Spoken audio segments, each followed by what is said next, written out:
has no beginning, it has no end. That is the immortality. Whatever has a beginning has an end. See, whatever is created has to be destroyed.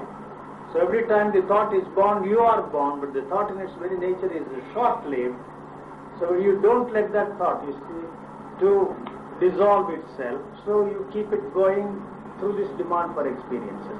So when I use the word you, I don't mean that there is an entity who is manipulating the thought, but it is a self-perpetuating mechanism.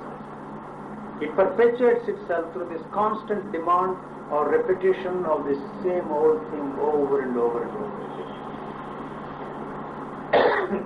As long as this thought is perpetuated, man is doomed to everlasting fear. Everlasting fear. So he invents all gods, the heavens, the supreme power. There is no power outside of you. Whatever power is there in you. So if you put it that way, somebody asks, you see, can you create this universe? So, who the hell do you think has created? Some God created this universe? It's an assumption on your part. We really don't know who created it. Maybe an accident, maybe the conditions on this planet are highly suitable for the evolution of this form of life and the most messiest situation we have created for ourselves. You know, man can be so proud for having created this mess for himself and for everything that is there on this. If man goes, nothing is lost, sir. Nothing is lost. You know, he will take everything with him. You know what they say? That you see, we have today 1.5 million species of animals on this planet and 500,000 species of plants on this planet of ours. And that represents only 1% of what existed before. The rest of them have become extinct. And the man has appeared on this planet, you see, only a few seconds before in the scheme of things. They say if you take 24 hours, 1 hour as a unit, 59 minutes, 59 seconds, man did not exist on this planet. 1 second. And he thinks he has a right to use everything. He has created disharmony in this world. Nature, you see, that when I see a justice like you, I am always reminded. You see, we function, you see, in the field of man-made law, which is interested in punishing, you see, certain deeds and rewarding the man for certain other deeds. But nature only punishes, never rewards. The reward is the harmony. If you are not in harmony with the nature's law, you are punished. Man-made law, you see, can be manipulated because it is within the framework of punishment and reward. So we have created, you see, mess, polluted the sky, polluted the air, polluted the water, polluted everything. It's beyond, you see, recognition. You see, you can't reverse the whole thing. How can you reverse it? There's no way of changing anything there at all. 100 gods can come, you see, and walk on the face of this earth. They can't do a thing to reverse the whole. It's too powerful. Yesterday I was telling you, see, your original Sanat Kumara and Sanat Sujata, when they experienced this bliss, love, compassion, they sowed the seeds of total destruction of mankind. So we don't have to worship them, adore them. Anyway, they are mental images of what Brahma, God knows. He was furious, somebody was furious. You can be furious. Correct. But you see, this division, you know, is responsible for that.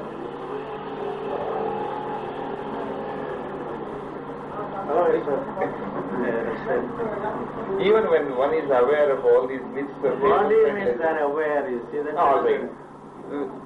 Whatever has been. To know a thing is not to understand it. We know a lot, but we don't do anything. You know, one of the great, what is the word? I don't get the right word. Disservice that Freud has done, the whole psychological thinking of man has done to mankind is to talk of this awareness.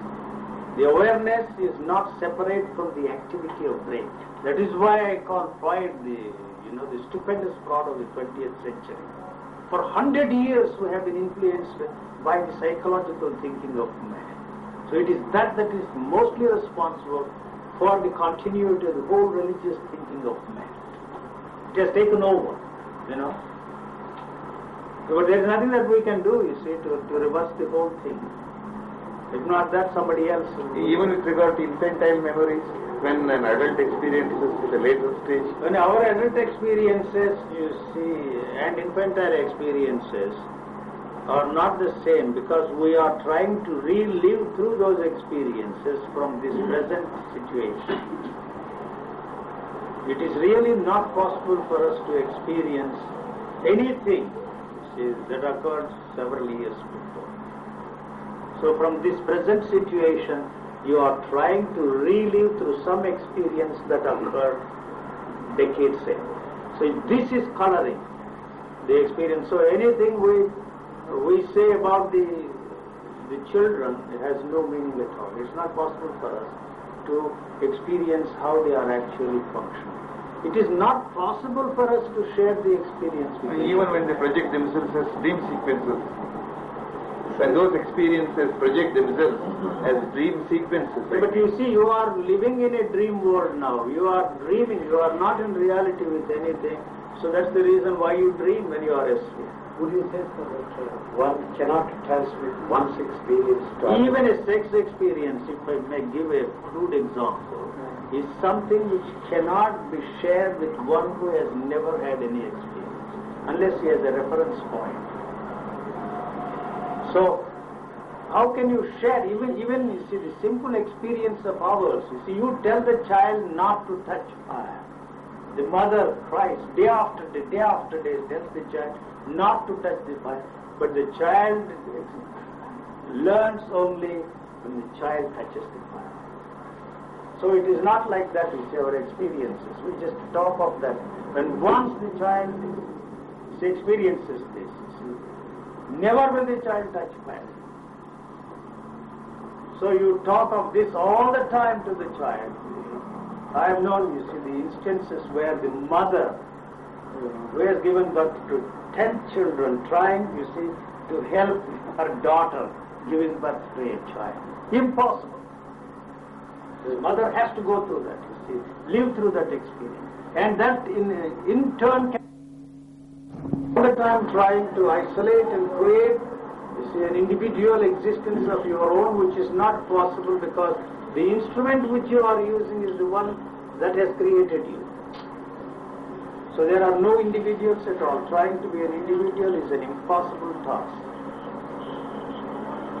The education is trying to create an individual, the culture is trying to create an individual, but it's a well-nigh impossible task. The talk of individual identity, the distinctness. Personality. You see, character, personality is altogether different because every individual is a unique personality. But the society is not interested in that. You see, it is trying to create what we call character. You see, emphasizing the character rather than giving opportunity for that personality to express itself. When once this kind of a thing occurs, whatever is there able to express without any obstacle, without any hindrance. Don't you think, despite this cultural complexity, that we are different? You see, we are using the same language with a different accent. The accentuation is different.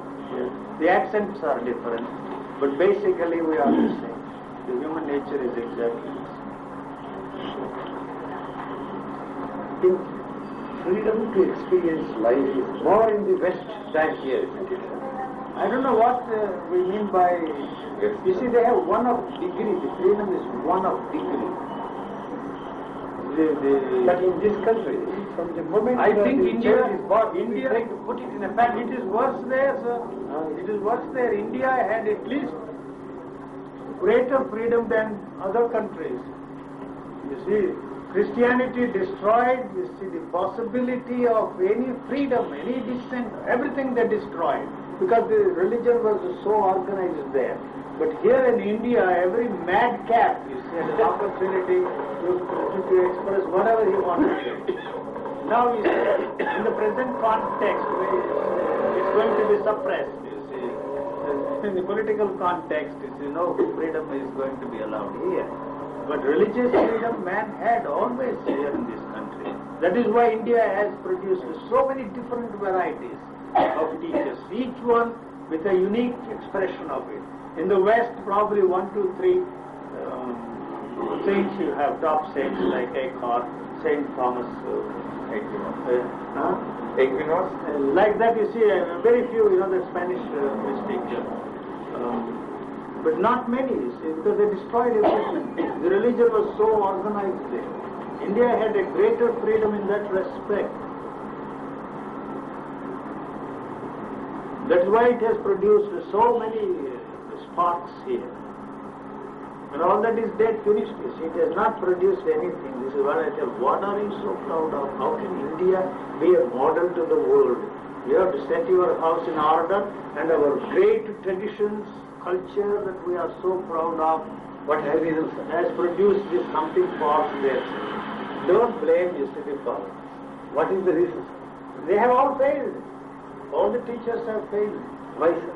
Why means, you see, it has not touched anything in the animal. He said in the very beginning that we don't want to accept the fact that we are also animals. We are worse than animals. Animals still have the animal instincts. We have lost them all. We haven't developed any human instincts. Is it we lack robustness of feeling, sir? The intensity of feeling? Or lack of courage? The culture is responsible for that. There is no use blaming the culture. No, I mean, we are just trying to understand your point of view, sir. Why is it as a nation? I don't say nation. What are these 60 people are unable to govern themselves properly? We will take it that way. Why is it we have Because we have not fought for our freedom, sir. Really. It was given to us in a gold platter, and then we messed it. Philosophy of what people generally. 3 years. Huh?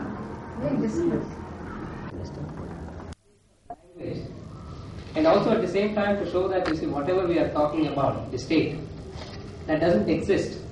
But I have no, it's not a conflict. I don't think that solves the problem. It doesn't. Why this concern to help us? No, but that seems to be that has been the tradition at least. Yes, but he says he's a non-traditional man. No, he may say, but he is still a part of the tradition. Just as I would put you also in that tradition. You don't put him in the tradition. What? You don't put him in the tradition? In what sense? Huh? No, you said that you don't put him in the tradition. Or? No, I am saying he is a part of the tradition. That is how it has been. There was one thought system that was fought by the subsequent man who came and said the whole thing is wrong. And that is what each thinker has been saying. So Gaudapada, even one of the foremost Advaitins, they say that whatever he said is nothing but the Buddhist thinking, what the Buddha said. But he said, no, what I am saying is something unique. Nobody has said this before. It was only Shankara who said that, you see, I am just repeating the tradition. But still he said all what the others have said is mistaken. I represent the tradition, but still what the others have said are all Wrong. Not wrong. People are being misled. But he is repeating the same thing. The same thing, yes.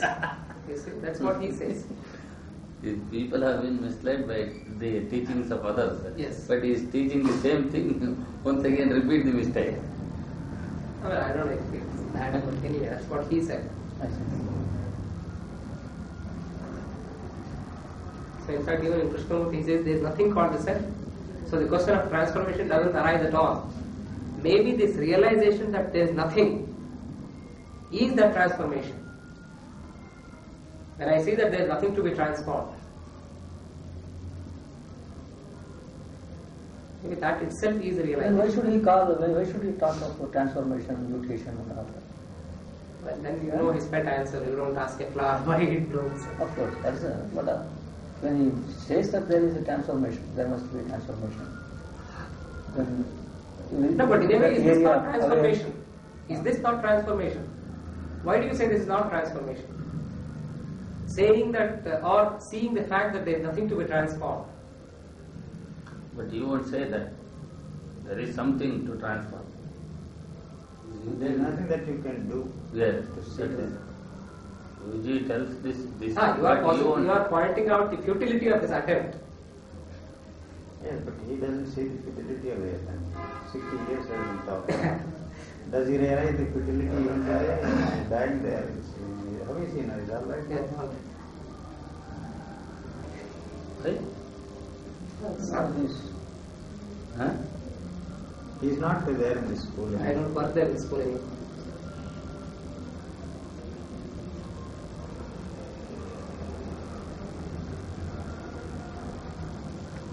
Does it not give an impression that something can be done? Yes, It's all the time from the is what he's doing. What he's doing. awareness, choiceless awareness. But if you read the Everyone diaries, teaches the the thing. Krishnamurti Journal or notebook, there in many places he has pointed out that in fact the whole thing is there is nothing to be transformed. And talking the same thing. Yeah. That is a neurotic situation. No, that's not in his case particularly. That's what you're saying, isn't it? That is not peculiar to him only. To him only. To him only. He is more neurotic than those who go to discipline. No, that was maybe. But he doesn't. He maintains always that there is nothing you can do. See, to talk of awareness, you see the choiceless awareness. Awareness is an activity of the brain. The dog is more aware than Vijay Krishnamurti. So now they say that the awareness can never be separated from the brain. It's an activity like the pancreatic juice is the Normal. yes, Even the bile is physicists the are liver. accepting it. They are Normal accepting it. And so this fellow talking of just being choicelessly aware, and the choiceless awareness, you see something is happening and all and everything. Very misleading. Not only that, it's a deliberate attempt on his part to give lot of hope. Nothing will ever come out of that. No, but in your own case, for example, you see, up to 49 years there was some kind of research and all that was going on. That is But then, inevitable. That's inevitable. that's inevitable. Inevitable. Yeah, but you then see, at the but 49 can you suggest anything after that? After that, you see, until that point, yes. After that, I will never suggest anything that I rejected, that choked me. No, but So you cannot but help it. You see, somewhere along the line, you have to realize for yourself and by yourself that it is not leading you anywhere. No, but if one goes through. JK's case, it was different. Something happened to him, all right. He wound up that organization. If it was real, so why again start giving lectures and so much organization has been won? I mean, who would have He gives explanation, political explanation he gives, you see. My organization is different, you see. That How can you say? No. People swallow all that, you see. No, I'm asking Keeping you aside that, organization, you see, that's I thought that too silly a thing to, because that's not important. That is very important. But the public is very important. No, but to what we are discussing, I think it has no relevance. No, that is the most Awareness. important. We are talking of some hopes, Yes. some goal, some awareness. Yeah, in the teaching. You cannot differentiate teaching and living also. You see, such people. If it is so, Lecturers, it is all right, but people like UG and JK, what they teach, what they preach, what they live. So if their life is different from their no. teaching. I will ask you one question. Mr. Prakash, I will ask you one question. Okay, I don't care about organization. If JK disassociates himself, suppose he dissociates and he is going everywhere on his own, is giving lectures, and the organization is going its own way, but he is everything going according to organization films and fancies, you see. He is there organizing his lectures, he is coming exactly at that time, he is giving lectures. So why should he associate himself with the organization like That is this? for practical reasons he will say. That is not the point, you see. No, but I would like to see if this realization, as UG calls it, you see, keeping life at the source. Once that has taken place in a person, why should we, you see, who have no idea about what they are talking, think that they should express it only along these lines? But you see, that is the escape you have. That they have hit the same thing. And the expressions are bound to be different. That's correct. That seems to be the The difference. assumption on your part. They are not at all the same. They are not the same in the sense there are certain differences. No, they have not touched anything there. In a sense, there is nothing to be touched. You say. Nothing going to touch. No, whatever, even realization of that. Realization of that cannot be transmitted to anybody. Yeah, it cannot be transmitted, okay, that's fine. So you don't start schools and brothels, you see, organization. Or say that there is no teaching, no teacher, no taught, and yet you see do everything to preserve for posterity the purity of the teaching of a man. What arrogance, impudence. So when I say why is it not possible for a person to express in that way? What's the way? The way that man is doing. No, but you are. Or what the Buddha did. There is an implication that there is something that you can do to touch that. There is an implication. You can't deny that. You see, you can cover it up. You see, with phrases. You see, that is the problem there. They are giving hopes.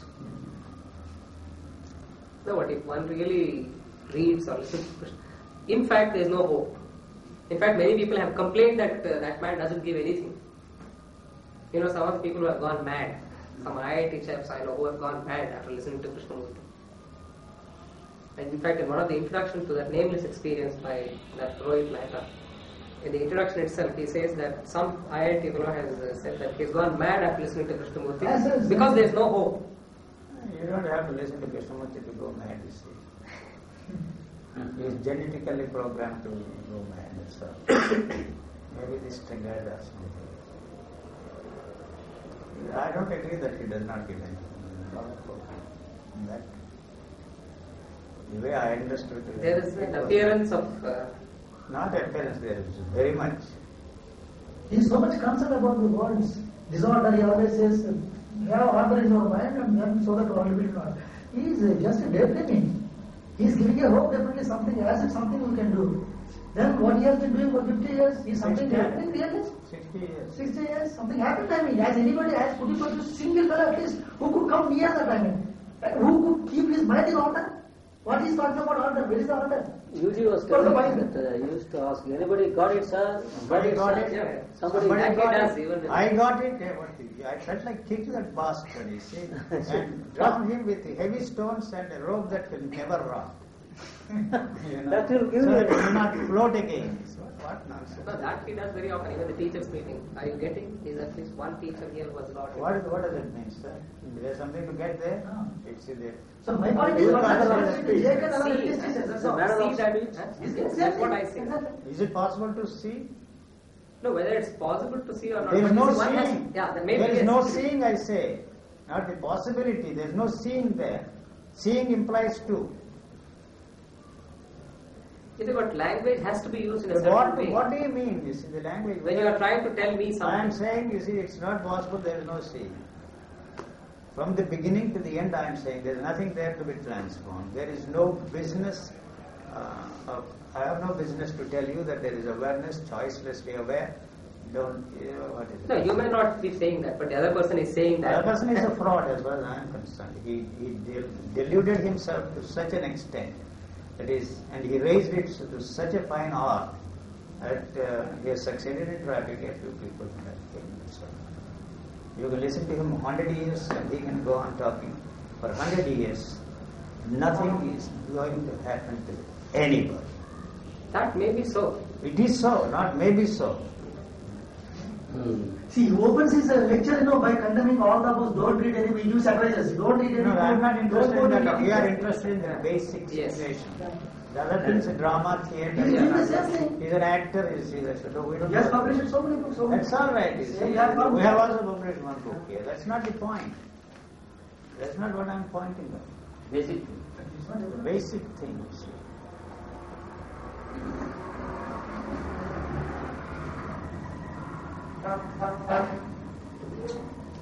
Both is better than Aurobindo, you see. This time Ramakrishna admitted to me. That fellow didn't make it, Aurobindo. Yeah, that's like. He was in some kind of a trance and was caught in that. Ramakrishna would be some phony state, you see. Of course, the otherness and whatever. Poetry. Why does he give private personal interviews? Why not? Yes. So many people come and then. I I have nothing Yeah, against those that. things are- Giving lectures, I have nothing against that kind of a thing, publishing books and. But, Even speaking from a platform. Even speaking from a platform. That's his business. I'm not interested, you see. That whether I talk to one person or get up on a platform and talk to 10,000 people, there's no difference between the two. I'm not condemning that at all. Not The condemning reality that at must all. be. The reality must be. He's not honest, brother. He's a dishonest pastor. Has he anything? I doubt it. That's not my question. I'm not interested.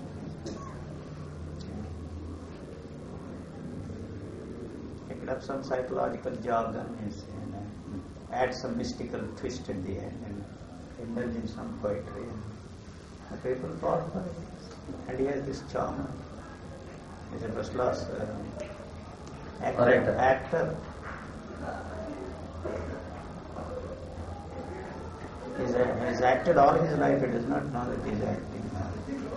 He's been an actor right through. First as a world teacher, not a world teacher. Again, you see, I'm a teacher. My teaching will last for 500 years. That's what Lindbergh said. It's Buddha, the teaching as it is. He is a medium, you see. I don't like to use the word medium because that raises a lot of questions. Medium of what? Medium of what? Like those fellows, medium, some goes to some spook. Talking to him off his platform, he is vicious and malicious. Yeah, that's people say. He is vicious and malicious. That's what I was also told. Off His the close platform. friends have said that. Rajagopal is vicious, malicious. The fellow who made such dirty remarks about Rajagopal, you won't even touch him with a barge pole. You can throw it in the gutter, garbage. He can have thousands of followers.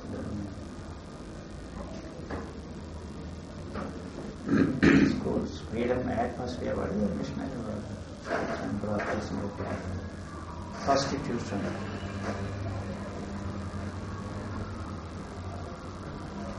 Promising something that cannot be delivered. Don't you see a single redeeming feature? Not one redeeming feature in it. I'm sorry, not one. Freud, stupendous fraud of the 20th century, J. Krishnamurti, stupendous hoax of the 20th century. This is my final word. Not that he cares, but that's going to stay there. It's there in the books, it will remain there. From the beginning until the end, it is a hoax. Hoax is not a bad word, you see. Hoax himself into this belief. That is a great teacher, he should come to save the world from the traditional strangled world. So what is the point of dragging all the students in? Taking them to Mustachar and watch this sun setting? Because that bastard buffoon writes about sunsets and sunrises. How can he talk of poetry, you see? Where? Where is the division? Can you look at the sun, first of all, and talk in that strain, the beauty and the... What is he talking? Some mystic, cheap mystic, you see. That's all. Very cheap mystic he is. That's what I am concerned. Talking of angels following. Poetry, that is nonsense. Second volume, I read that, you see, second volume. What do you mean? Of course. If something is wrong, the whole thing is rotten. Talking to the death, you see, on the operation table. I'm glad Lulu forced that book on me, you see. So what I held, you see, for years. What is that book? So in fact, that disappointed me a lot. What is that book? First part, Years I of don't fulfillment. mind. Years of Years of fulfillment. fulfillment. That was just After he years was of just saying awakening. the thing that happened, but this one's really disappointing. Not only disappointing, disgusting. After this years of awakening. Yeah. No, I never thought that they would publish such a thing. It's also all sorts of ridiculous things. He's sitting with the Miracles. doctor's table and talking To with the the death. dead. What are you talking? Huh? And the funniest part is that he reviews his own book there. That looked really silly because he says that this man has gone beyond the Upanishads and... I see. There. Yes, he reviews his own book for fun. It's all right. Like Nehru, he wrote articles condemning him. National Herald, his own paper. Yeah, And the next day, you see, condemning him, another day praising him. Nobody knew who the writer was. And the politician understands power drama.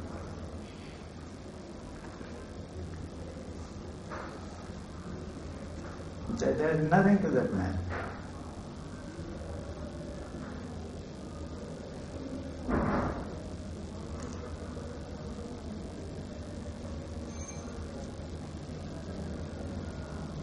Some pretty little experience he had. Yes, if you see the evolution of his teaching, see from the beginning, you will realize he was talking in those days to create a new lingo. He very successfully created a lingo and tracked people. And people repeat that empty words, empty phrases. So I said they are empty even in his own case.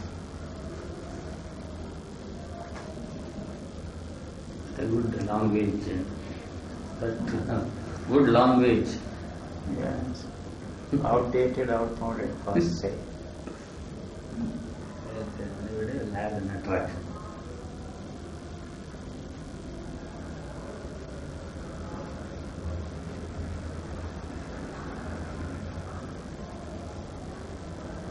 So something happened to him in his 1960, you see. Since then, up to that point, he maintained the integrity. Oh, it's not already there. No, he fell ill, you see, and he almost collapsed. You know, I was talking, he was very ill. He almost died. 60s, 1960. 1960. Then started, you see, the secretary. You know, like in the same case, you see, Savyama, they took over. So if that is the kind of people he's leaving behind, you see. Well, thousands of people gathering in somewhere. Thousands of people gathering, but what is this thousand? There are other people. Sai Baba trusts 2 lakhs of people. If that is the criteria of a successful teacher, what about 2 lakhs of people? Huh? Credit should go to Sai Baba. Credit should go to Sai Baba. No, I don't think that's the measure by which you judge. No. I think more, as you say, the next generation is to want to come and take over, if at all there is something. What kind of a people are they? 30 years, you see, has run that school, Rishi Valley School, and has not produced one. 60. Worldwide. It's 60, so 55 years or so. No, he started in 47, 48 when he came to India. Is that no? Earlier I think there was years of that had nothing to do with it. I remember because I voted for that. The Indian section was managing. Rohit pursued handing over that school. And then he started, that was originally Rishi Valley Trust. Yeah, Rishi Valley Trust. And so we had to hand over to his new education foundation. The stone slab is still there, Rishi Valley Trust. Foundation for New Education, you see. He started that in Banaras. Both of them belong to the Rishi Valley Trust. 48, I think, he took over. So 48 plus how many years? 30? 36 years. 36 years. 36 years he has run that school. One generation, 30 years. What has come out of that school? He himself. See, if you start a school, otherwise, as I was saying, you can harangue on the platform, deliver wonderful romantic stuff, education, the significance of life, and etc., etc., awakening of intelligence. But when you have an institution, you have to show that it is different and distinct from other schools, and the products of those schools are different. Every time, even today, he says, I have nothing to do with this. Like Gandhi always saying, I am not even a foreigner member. It was a joke. Sure. Who believed it? Without his name, you see, you start a school. Anybody can start a school these days because there is such a great demand in living out of the school. But exploit the name of Krishnamurti. Why do you have to call it Vivekananda School, Sri Ramakrishna School, or Sai Baba School? Using the name, you see, because he happens to have a name.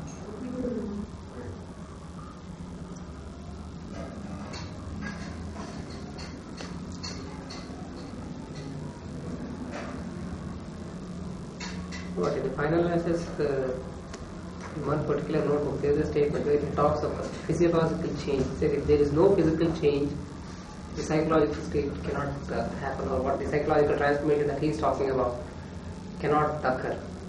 This is in the notebook.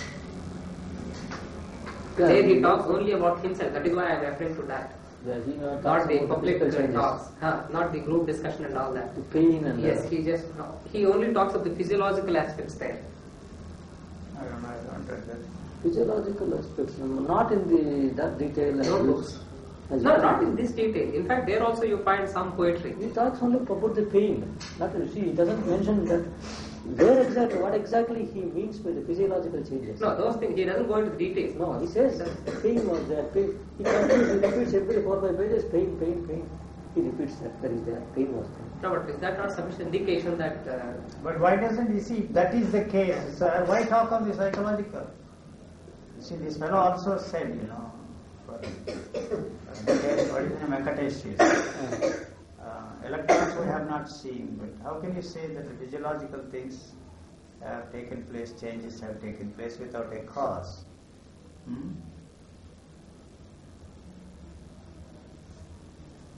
It is a causal. Yeah, there, he says the same thing. It is a cause. Look, you see, either he is a dishonest bastard or you see, just for the sake of running a show, if he is doing all this, it's not worth listening to that fellow at all. He is not honest. If there is no Yes, psych- yes. Huh? Yeah, I see. Yeah. So this was my question, is you have deliberately created this teaching as a means of self-aggrandizement, or something is wrong with you. This I asked him long time ago. So is it What possible- is there behind the abstractions you are throwing at me?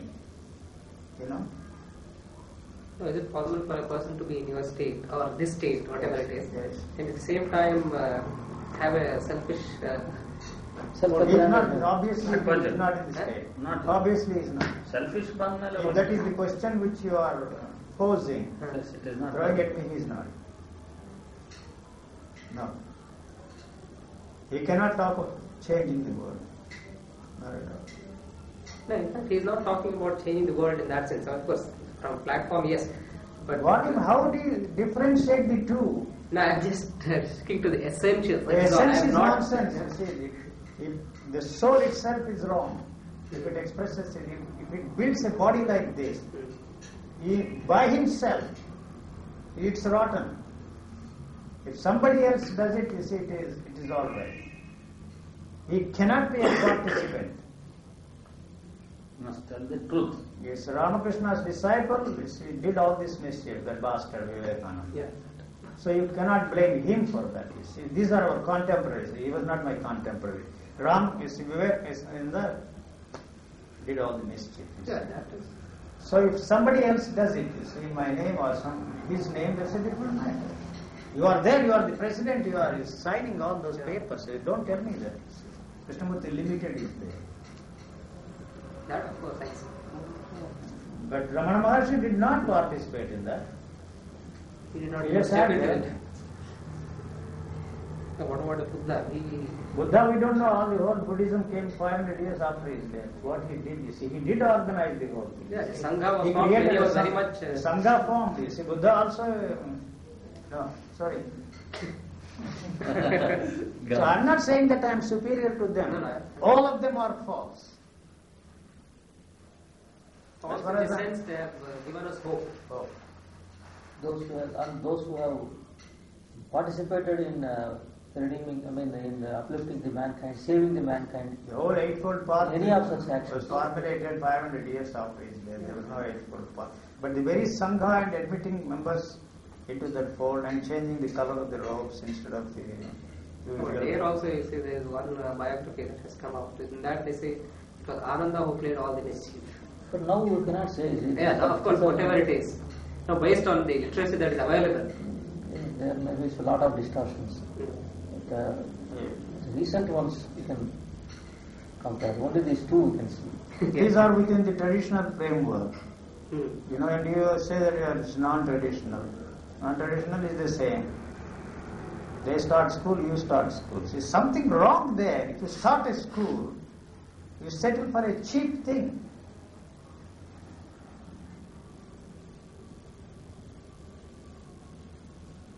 But even those who were against tradition, Buddha and Mahavir, both were against tradition. They rebelled, but still they started schools. Yes, that's all. Something wrong, you see. No, It's a they- reactionary. they- That's they all. may not- Krishnamurti is a they may not reactionary. have started this school. Krishnamurti is a reactionary, he's not a revolutionary. The only revolution is a bosh and nonsense.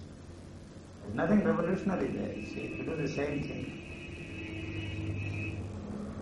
Even Ramakrishna Paramahamsa and Ramana, they did not start anything. This, as I have put it, the followers.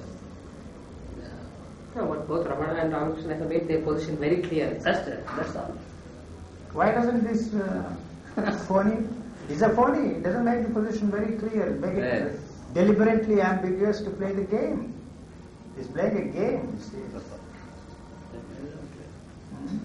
They are clear. So they are parts of tradition that they accept that. You can even exonerate Shankara because he did not start it. Vidyaranya started the whole business. They had the royal patronage and all of them afterwards. I don't know about Madhvacharya, but when this royal patronage crept into his system, I don't know. But Ramanujacharya had everything, the royal patronage. Without that, you see, how can these religions flourish? The teachings, otherwise even Jesus would have remained a cult figure of a very small group, you see. Christianity, Islam, Buddhism became the instruments of power. The Soka used it as an instrument of power, aggrandizement. And so when Buddhism spread to Japan, horror, violence, destruction in the name of Buddha, you see. So how can you exonerate the teachers? The teaching has resulted in that, you see.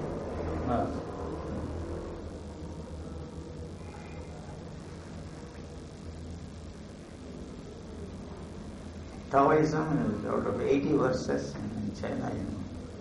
They were only interested in the immortality of the body. I think that's, how could they create a religion like Taoism in China? It's beyond me. From the 84 verses of the fellow Lao Tse, who left behind? So anything is possible. Yes.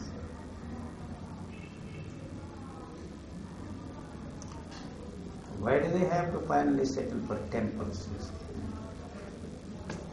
There's a talk that they are going to build meditation cells in Brockwood School. I don't know if it's true or not.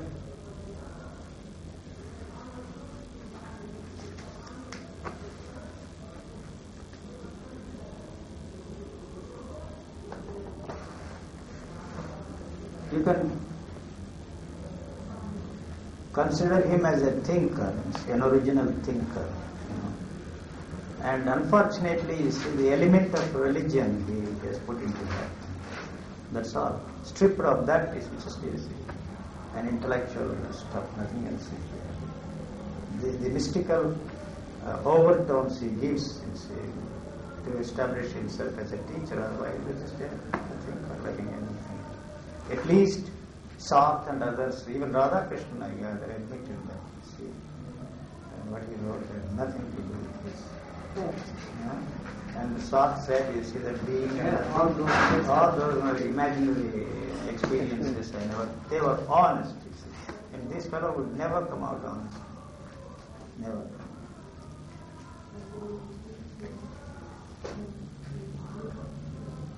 I don't have the respect I have even for the ordinary ugly saint we have in the marketplace. They don't know.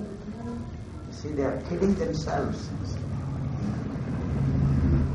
and kidding others. That is understandable. Here is a chappie who claims something extraordinary, and yet you see indulging in this deception. And then you see trapping all the people in the game. It's inexcusable. They don't mean what he talks. That's why Gopal says a medium to that. Don't pay any attention to it. Just a medium. He said, some spook, some spook is talking to me. Like this auto writing, what are you talking auto writing? My cousin there. Extraordinary things she said. Ordinary housewife who did only stopped with the 5th grade or 4th grade. Tremendous. You wouldn't believe that. His preachings. Yes. Some fellow there, he wrote all those things, auto writing. These fellows, he cannot even hold candle before what she said. Just he cannot hold a candle.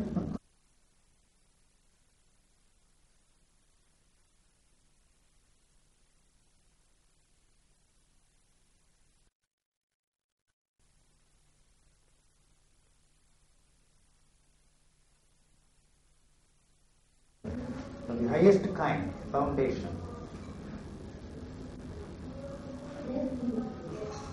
Defense is offense, boy. When you go to the court, what are you talking? Would you listen to such a man? Huh? For any reason, if somebody deals you out of 5 rupees, and somebody deals me out of, you see, $2,000, you see, it's the same whether it's 5 rupees or... Would I go to the court? Would you go to the court? If somebody else drags you, it's a different matter. You yourself go there as a painting. Thank God. You won't touch that, you see. Okay? Well, he's going again to the court to get hold of all those books, notebooks. Huh? That book, second book, finished. Yeah. That's true. That puts him where he actually belongs. Some manic, depressive, Years of paranoid. Fulfillment. Paranoid situation. He commits suicide. Oh. Chairman. No, he won't commit. He's too clever for Because that. recently something happened in our distant relations. He was giving lectures for 40 years. He used to draw crowds like anything. You see, about 10,000, 15,000. All very great man. Very handsome. Very wonderful orator. You see, wonderful orator. Yes. In Andhra, yes. For 50 years. Not 50 years, 40 years. What is that? He started this Kameshwar. Very How many people, I signed one Ramatirtha committed suicide. Then what happened was, last 4 years. And this fellow listening, Raghavendra Rao committed suicide. Raghavendra Rao. Raghavendra Swami. His wife committed suicide, he also, but you see. What are you And he was giving lectures, people thought this fellow was a realized son. Raghavendra Swami. And Mantra, you know how he committed suicide? When I stayed there in my hometown, how he committed suicide, you know, not in that village, in his village, Talugu. He fell in the public well. There was well in his he earned about 50 lakh worth of rupees, you know, just by giving lectures. He got 2 buildings in that Perikonda or something like that. Very rich. He had got 2 sons. And a beautiful wife, everything was wonderful, but he didn't know how to live. He stopped giving lectures because he was sick. And very recently I attended a marriage when I was there. He fell in a public one and died. So that is why they assume that breath comes to an end when death takes place. So there must be something more than that. It can't be just, you see, breathing you are lost. So the whole spiritual life is built on the assumption that there is a self. I don't see any spirit here. So the whole thing is finished. So then you moved over to the material side of life, and I discovered that there is no matter here. You see. So both materially and spiritually, I found myself in a situation where I could get no answers from any source. So I was drifting on my own, you see. One day, through some luck, the whole question disappeared, burnt itself out. Not that I found an answer. I did not find an answer. But the question is not there anymore. But you see, so how can you deny that there is no such thing as an enlightenment or not? You see, that is not my interest. You know, the search burnt itself out. The thirst for that burnt itself out, and the hunger burnt itself out without ever satisfying itself. So what I am left with is a burnt out case. But it is not just a burnt out case, you see, but there is this live embers are there burning here. You see, it's not in that sense, you see, a log of wood that is burned out, but still, you see, the flame is there. You know, that flame is expressing itself in its own way, whether it has any value or not, whether it will have any impact of on the society or people around me is not its concern. It's like the tree, it is there. We can't say it would be irrelevant to others. I don't, that is not my concern. That's what I at the same time see that you have no way of relating this to the way you are functioning because there is no reference point there. That's all that I am saying. Thank you, sir. That's very nice. Come again. With himself. You see, actually there is no relationship at all. This relationship that we are talking about is the one that is created by culture for the purposes of the continuity of the society. So, there is no such thing as your mind or my mind. There is a world mind, if I may put it that way. So, that world mind is the totality of the experiences of all those people that have contributed to the continuity of the thinking of man. So we use that for purposes of communication, for purposes of functioning in this world sanely and intelligently. So there is no such thing as an individual at all. You are all the time trying to create an individual which is impossible because you have to use that, the world mind, Yes. and you have no other instrument. See, the only instrument we have is that created by the society. The society has created us for the purposes of maintaining the continuity of the society. It does not want any change. The change is always within the framework of that, and if there is any change, it is a modified continuity of the same. You see. So what I am pointing out there in that book very harshly about J. Krishnamurti is that he talks of a transformation, a mutation, radical mutation, and so on and so forth. So my basic question is that we have to find out if there is anything there to be transformed.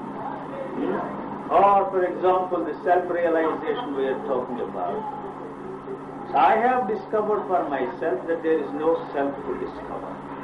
So that does not mean that I stumbled into it, you see, all of a sudden out of nowhere, but the whole effort I have put into that, you see, to find out if there is any such thing as self has led me nowhere, So suddenly, you see, it occurred to me that, you see, there is no self to discover, there is no self to realize.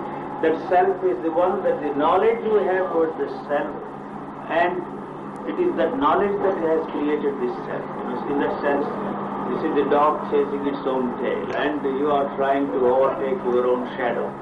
But we never question the source of that shadow. What is it that casts the shadow? I don't know if we never question that. You see, we're all the time trying to overtake the shadow. We will never succeed in overtaking the shadow at all. Is it that mindset? We have accepted, you see,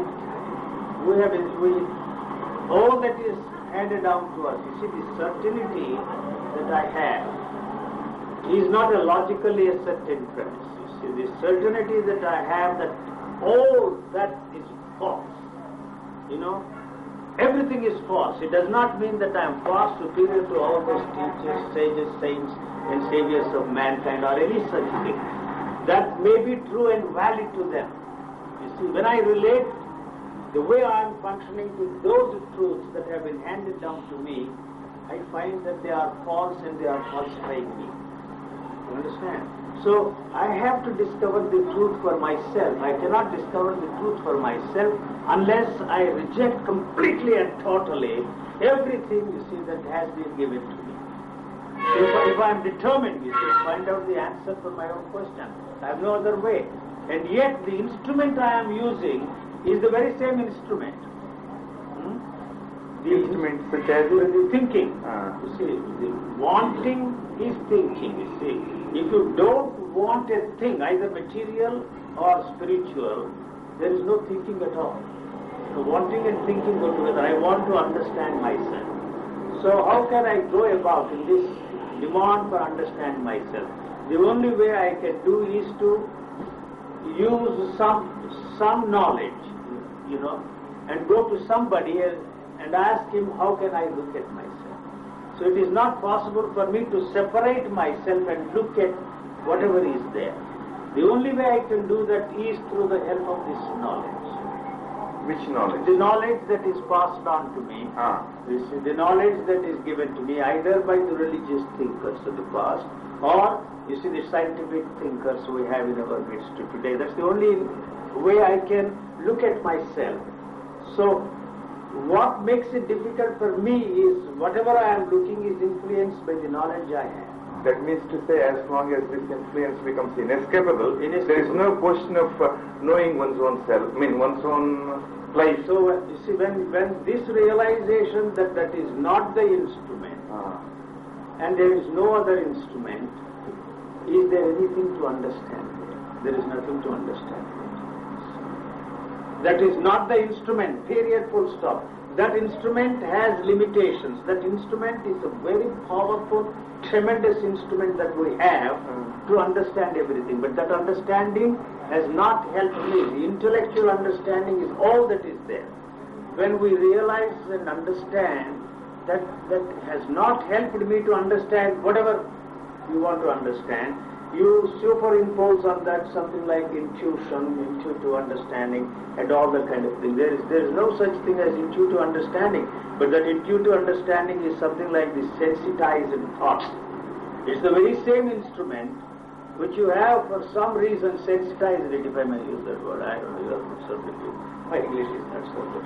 So, but actually it is not possible for us to understand anything through the help of that instrument. You see, we know everything we see before us is the creation of that. The whole world, you see, is the creation of your thought. So you cannot question that. The moment you question that, you are in trouble. You are yourself born out of that thought. Your body you experience, the feelings you experience is only through the help of thought. How can you question? You are that thought. You cannot separate yourself from that thought. So anything that you experience through the help of thought is a dead thing. It's not a living thing. Dead. It is dead because you see something living cannot be captured by this dead thing. Dead thing in the sense that it is the past. All past is, you see, there is no present moment. This is the moment. You and I are sitting here. We are trying to understand the problem, whatever is the problem. So the instrument which we are using the past. The language is past. I don't know if you understand. So you are looking at that instrument called the microphone. So is it possible for you to look at that except through this word microphone? For example, this living moment is a precious reality, and I react to that precious reality as I am now in relation to the present moment. You are not. The present moment doesn't exist because the instrument which you are using to look at that and experience that is the past. So, in that sense, there is no future at all. Any achievement you are interested in is in the future. So, the only way that the future can formulate is to be in the present. So this is the present moment, and unfortunately in this present moment what is in operation is the past. So in the past we had both, you see, the pain and pleasure, happiness and unhappiness, suffering, sorrow, and so the instrument which we are using to create, you see, the future is the past. So future cannot be anything different from the past. And future is also contained in the present. There is no present here. If it is possible for you to be in what you call the present moment, the now, here and now, then there is no future for you at all.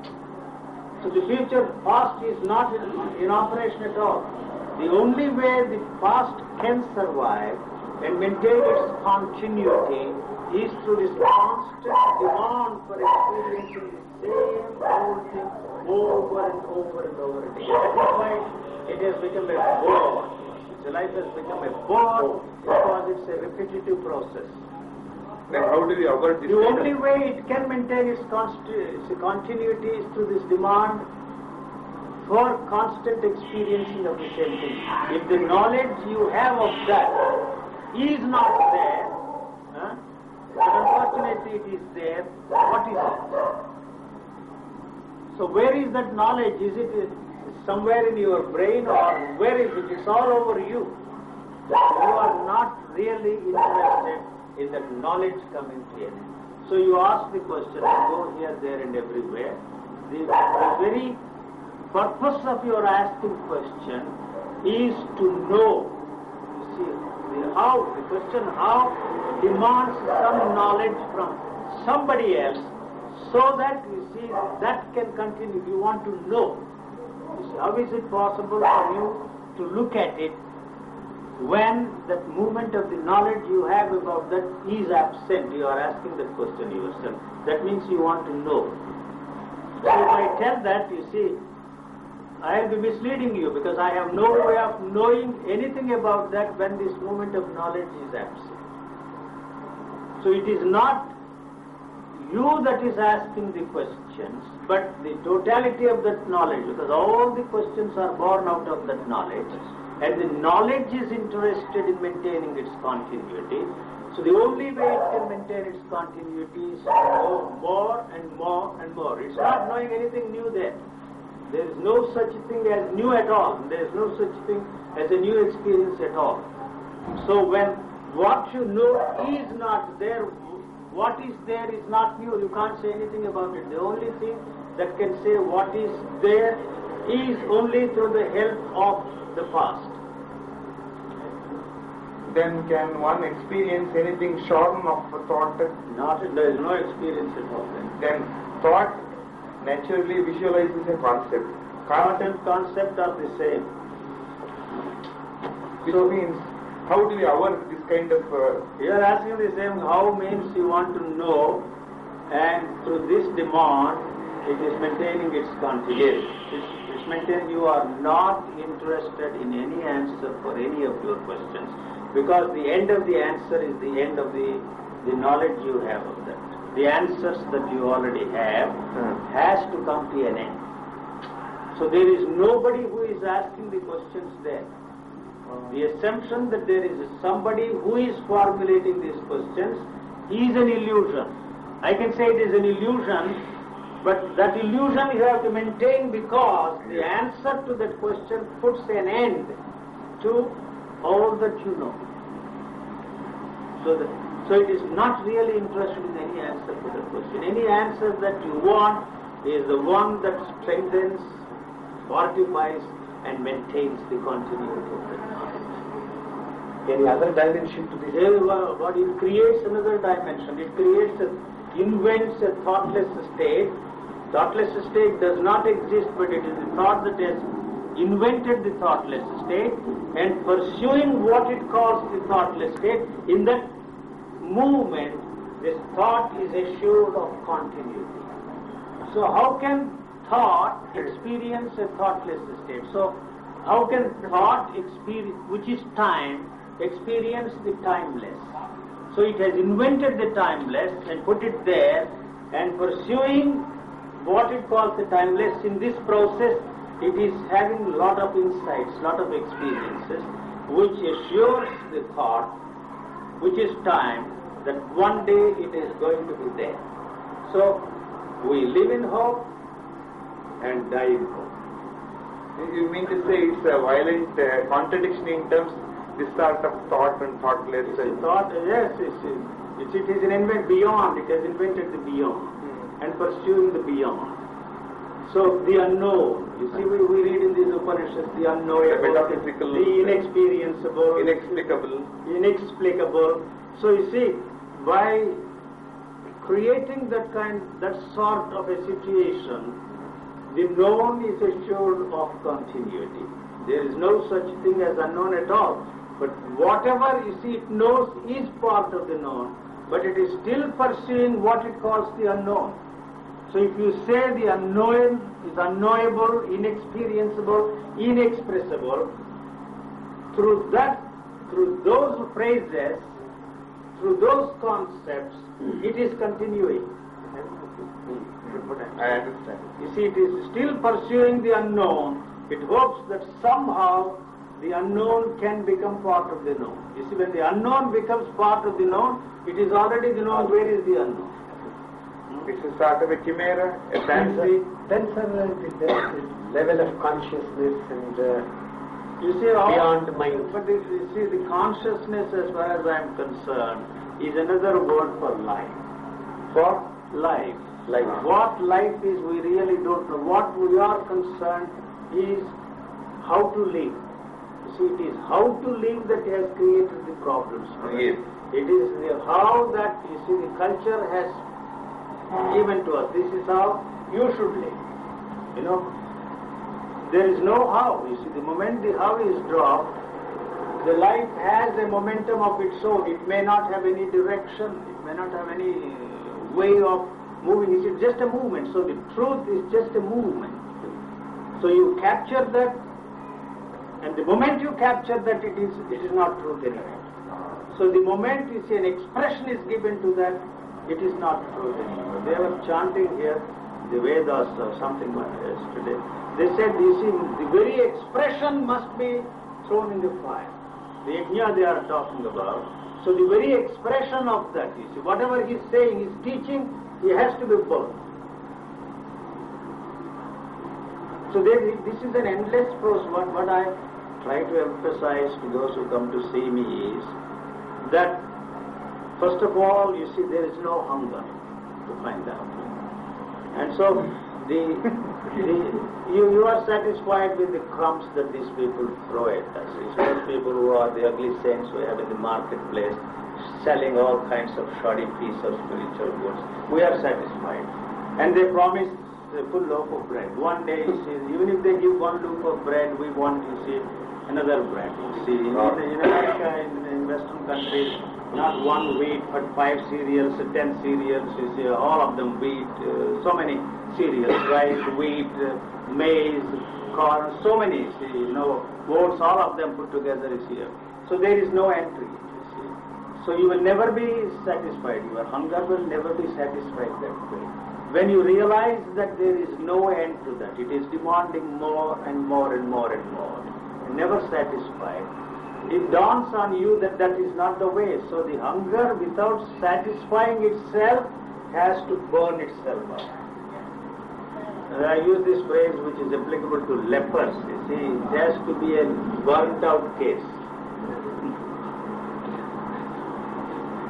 They apply only to the lepers. You see, when they are cured, they call it as a burnt out case. So in exactly the same way, the thirst you have, you see, has to burn itself out without quenching the thirst. You see, I was saying this afternoon to somebody. You see, 1 in a billion. 1 in a billion. You see, this kind of a thing happens to him. And that 1 in a billion does not need the help of anyone. And you experienced that when you were 49 years? Yes, it somehow happened. You see, whatever happened to me has happened not because of all that I did, but in spite of all that. It's a miracle of miracles. Not that I deserve it. See, it is not that you really deserve or somebody finds you the one and the only deserving candidate for this kind of a thing and gives it to you, but it just, happens. In nature, these things are thrown out, This is the end product of the nature. Your idea of a perfect man is altogether different. The culture has placed before us the ideal of a perfect man, which is a model of one of those sages, be it Buddha, Jesus, or Mahavira. Would nature just does that, sir? The nature is creating not a perfect man which the culture has placed before us as an from its ideal. own point of view. Why it is doing it, we really don't know. We really don't know. You see, it is creating every individual into a unique human being, not a copy. The culture has placed before us a perfect model, not knowing very well what is there, and trying to put everything in that common mold. You see, if the world were to be filled with only roses, it would be a horrible place to be. So there are so many millions and millions of flowers, we don't even look at that wide flower, we step on it and crush it, with the cow, with that kind of a thing. What an extraordinary, beautiful flower that is there. You see, in the lawns, the grass flowers there are as beautiful as the rose. Nobody bothers about it. We have hundreds of poets who write sonnets and oats on a rose, daffodil and all kinds of flowers. Nature, when once the nature perfects something, it throws away, it has no use for it anymore. So it creates something new all the time. Whereas the culture, you see, in its own way, interested in the continuity of the same thing, so has placed before some model, and then everybody should fit himself or herself into that mold, otherwise you are lost. That is what I mean when I say that it is the society or culture that has created me for its own reasons. Its reason is to maintain the status quo. No change. It doesn't want any change. It talks of revolution, it talks of reform, only to continue. It's like, you see, the metaphor I give, a crab. You see, crab, you see, it sits there until something pushes it, and then it moves, and then it moves, that's all. Otherwise, after one move, you see, it settles down there. In exactly the same way, the society does not want any change. And since we are the creation of that society which does not want change, we also don't want change. A little while ago you mentioned that this kind of mutation could take place 1 in a billion. And not because of what he does or what he does not do, not because he is the only deserving man amongst a billion people we have on this planet. But independent of... Some, you see, stray thing, a causal thing. Which means to say, no amount of individual earning for that kind of... Effort is necessary. Is it? This is the point. So I want to emphasize one point very clearly here. You see, when I say that no will is necessary, no effort is necessary, is in relationship with what you want to be, what you ought to be. But will is essential for you to become, you see, a professor in that college. To learn a language, will is essential, effort is necessary, imagination is necessary. Aspiration is necessary if you want that job. And duties and responsibilities too. That you have to use your will, but in its process there is pain. Then what should be done? No, don't ask me what should be done. But you see, wherever there is effort, there is pain. You see, you cannot avoid one without the other. Yes. One without the other. So the demand for permanence is something that doesn't exist there. We want permanence. The society wants permanence. You want permanence. And in a way you know that there is no permanence there. So yes. what I emphasize is that we are trying to solve problems in the field of the psychological framework. So but actually the problems are neurological. The body is involved, Take for example anger. You see, anger, what is anger? You see, it is antisocial, but it is a wave like a high tide in the ocean. So the sea can handle that in exactly the same way. The anger is absorbed by this body because it destroys the sensitivity of the functioning of this body. This body is interested in survival. Why it should survive is not the question, that is the built-in thing there. It's a self-perpetuating thing.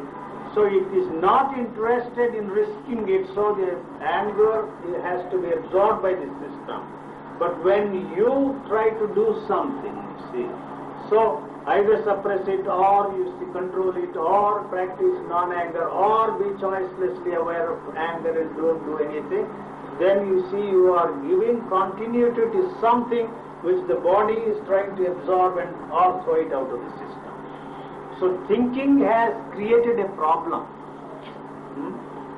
So it is not the desire that is really the problem. All these religious people condemn desire. But desire is life itself. You see, as long as there is life, there is desire. You see. So they go together.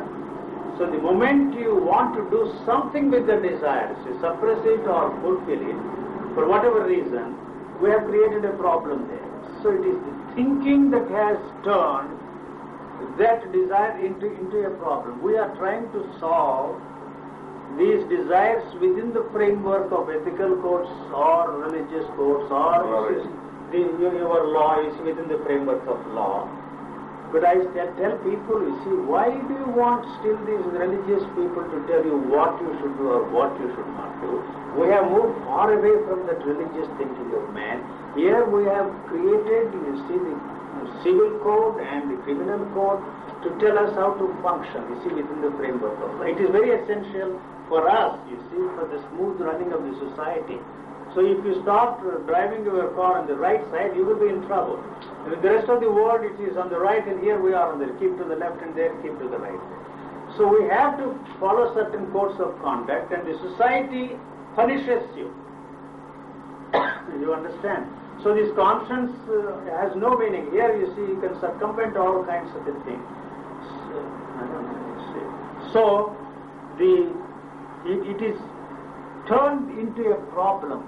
Unless you are free from that desire, the desire of all desires, which the culture has placed before us as the ultimate goal, the be-all and end-all of our existence, the desire for liberation, moksha, freedom, God knows what, self-realization, is free. That means unless and until you are free from that desire, you are not going to be free from any one of these desires, the other petty little desires. So by suppressing these desires, you are not going to be free from them. This is really the crux of the problem. So it is the society that has placed the desire for freedom, the desire for liberation, the desire for moksha, the desire for God knows what it is. We have umpteen number of goals placed before us. That is the desire that you have to be free from, and then all these desires fall into their natural rhythm. They are so simple. So if you suppress these desires, and you suppress these desires only because the society is going to punish you, or because you see you want that desire of all desires. Opposed to this is a question of a retreat to primordial primitivism. Without primitivity. Without primitivity, you are back again in the primordial, primeval state of consciousness without primitivity. Because you have, you see, evolved. That's why we find our children more intelligent than ours, and their children will be much more intelligent than, you see, our children. So the evolution, so the child of today is far superior to that of Buddha, Jesus, there is God. Forget it. You know, so it is our problem. We are not able to handle them. We are backward people already. There is a generation gap already. In the United States, there is a generation gap between a 14-year-old child and a 16-year-old child.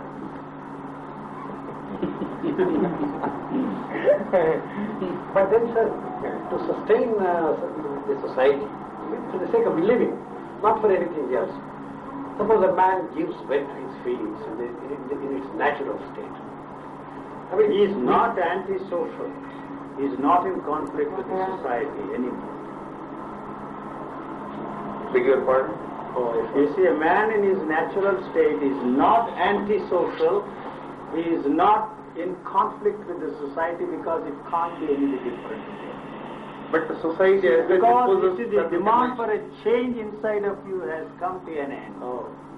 The demand to change the society for your own reasons. You want the society to be different so that you can be comfortable in that society. That is why you want the change. So then, sir, in that approach, violence also will not be on that scale, perhaps. There is no violence at all anymore. You see, because you see, anything you do with the thought to create a peaceful state of mind is like using, you see, force and violence to create peace in this world. You see, between two wars we have peace. But you are all the time preparing for war. See, war is not the means to create peace in the world. And so thought is not the instrument to create a peaceful state of mind. That's all that I'm saying. So meditations, yoga, all these techniques are violent here. The experience of ecstasy, bliss, beatitude, this living organism is not interested in any one of those things. That is why I say very often, this is my doom song, the day the man experienced this self-consciousness, which made him feel superior to the animals, he sowed the seed of total destruction of every form of life on this planet. So anything that comes out of the divided state of consciousness is progressively pushing the whole thing, you see, the direction of total annihilation. So what is the way out? Is there anything that you and I can do to reverse it? Is the only thing that can happen to you, you are thrown off the whole mainstream. So what kind of an impact you will have on the society is not the problem. You see, on the other hand, you become a threat to that society. So they liquidate you. As long as I sit here and talk, it's all right. If I get up on a platform and instigate people to act in a particular way, they will eliminate me. Sure. So it's not that I'm frightened or any such thing. I'm not interested in saving the world, because the world is anyway, mankind is doomed anyway. But we found in the mystic enlightenment a lot of folks who said it will never destroy itself. Not because of love, not because of kindness, not because of compassion and all that kind of stuff which has proved resulted in violence, but because of terror. You see, if you try to destroy your neighbor, you are going to be destroyed. The terror will keep us together. You know that now all these superpowers, they were talking of destroying each other, one another, all those nations. There was a time when the dull ass, I always called him, he talked of massive retaliation. He kept all those bombers with nuclear weapons flying over Russia. Now they dare not talk in those terms. They know what it means. But yet, you see, it is lunacy to talk of a limited nuclear. What are they talking? What are they talking? How can you even talk of, you see, a nuclear war? It is they who should be there, put in the mental hospital. We don't put them because we all belong there. I'm sorry, No. It is. So it's lunacy, absolute lunacy to talk of that. And what you so said, how can you create peace through war? Everybody is preparing for war. The war is here inside of me. So if you are at peace with yourself, you don't expect your neighbor to be peaceful. So if my neighbors are peaceful, then I will be peaceful. That's not going to happen at all. as we hope for a better society in this country. This society is doomed in India. Well, during the course of the conversation, you mentioned the phrase subliminal awareness. Subliminal learning. Learning, yes. You see, the child, no effort is necessary. Haven't you watched the children learning everything without any effort? That should be the way. That is the way in the adult life to learn things, and all that is essential for the survival of the living organism is there. So there is no effort, no will. See, if you want to survive in this human jungle created by our culture, you need to go to the university, learn all that, and become a part of it. There is no need. There is a need of who will give us jobs in this competitive world. There is a need. I understand. We have to. A sort of a dichotomy arises because of this kind of. We have organized the thing so well that you see, there is, even if you want, you see, to somehow survive by eating some fruit of a tree, you don't have a chance because that tree either belongs to an individual or to the state. So what chance do you have to survive by eating the fruit there? I'm sorry. I'm sorry, sir. But the collective effort of this continuity of knowledge and the inventions and the finding of things in the field of medicine, we knew in our formative years malaria and so many other epidemics, and life was more horrible. In fact, sir, you see that the more we do to save ourselves, the more complex it is becoming. Those people who are working in those fields tell us that, you see, we are not going to win the battle in the long run. You know, yesterday Dr. Modi was here, the ICE surgeon was around. I pointed out to him the nature's idea of the survival of fittest is one thing, and our idea of the survival of fittest is altogether different thing. So it has become possible for the medical technology to keep alive those whom the nature has discarded. You see, say they have to go. But the medical technology, for its own reason, wants to keep this going. I am not saying anything against medical. It would be foolish to condemn the tremendous advances the medical technology has made. You see, I am just pointing out, maybe we are not doing the right thing to keep alive something that you see is finished, that is wearing out. So it is for the individual to decide. No individual wants to go. You know.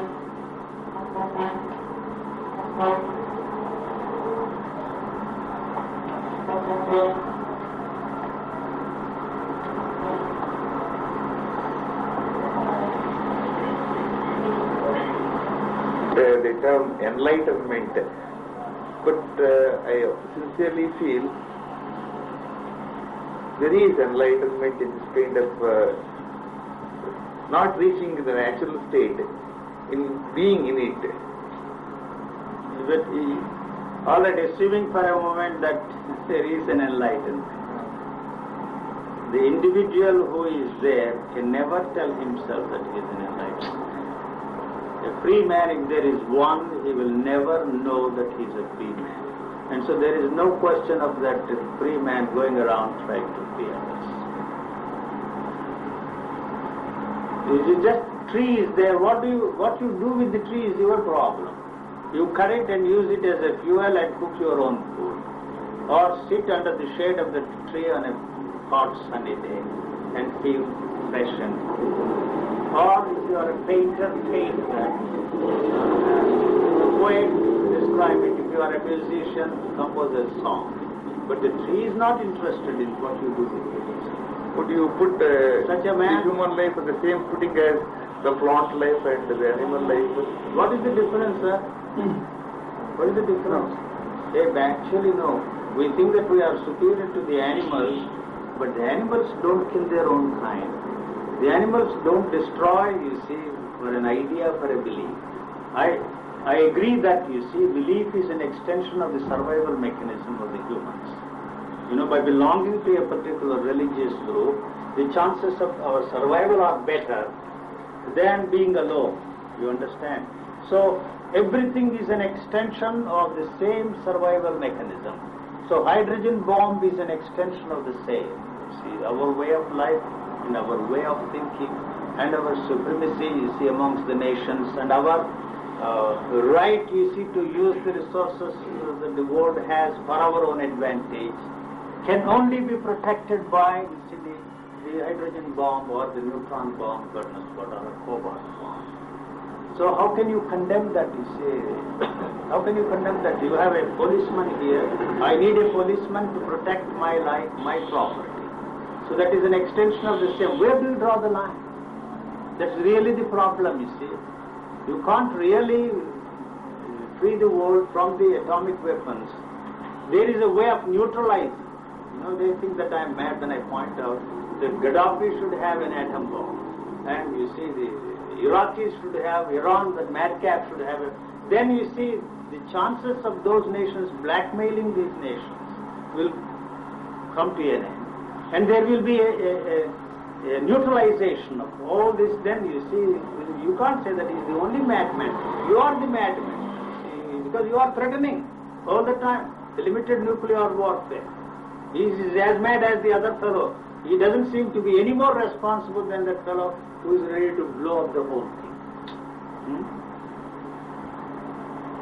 So what is one to do in such a situation? It is the extension of the same. You can't condemn anything. You can't condemn, you see, the army, the force, the policeman. Do you or do you not want a policeman? If you don't use this policeman, if somebody is there to hit you, you are a fool, damn fool. Sure. I am not calling you. No. I can understand the implications. Yes. Metaphorical significance. Yes. Conveyed through. So I tell some people, you see, that if you have a gun, you can make the most powerful man, the President of the United States, to sing, to dance, to any tune you want. If he doesn't do it, he must be a damn fool. Because his life is in danger. So he will do it.